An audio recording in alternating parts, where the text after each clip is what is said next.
habits and resources. They're inextricably linked, and I wanted to share with you an observation that I had today about some of the resistance that I have to changing my habits.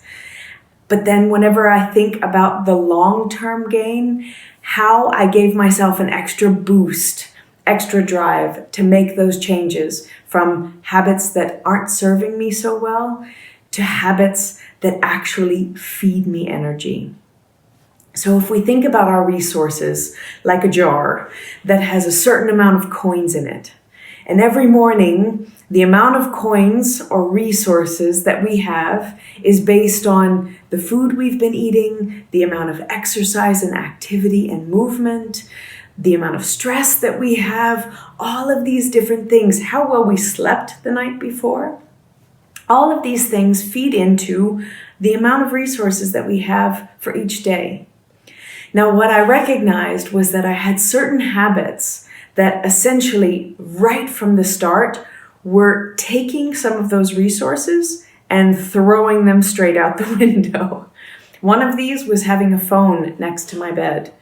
Because what happened was when I was waking up, I would go to hit stop on the alarm, but that would activate the screen, and immediately I would see this digital swarm of information, and my brain would get sucked down the cyclone of what do I have to do today? What are the tasks that I have? What emails came in?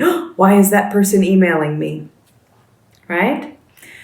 So that was a habit that had resources flying out the window before I technically even woke up. Whenever I made the shift to putting my phone outside of the bedroom, which actually was a little bit painful because I am a creature of convenience. I love convenience, and the phone was so easy as an alarm clock. But when I made that shift, what I recognized was the moment that I woke up became a chance for increasing those resources, for being grateful that I woke up this morning, which sometimes I take for granted. It gave me time to do some stretching. It gave me time to decide whether or not I was going to actually do some activity, some movement in the morning before I got sucked into the digital vortex. So it took some effort and some energy to make that shift. It was a little bit painful, and that's one of the easy habit changes. But what I wanted to share with you is that long-term view.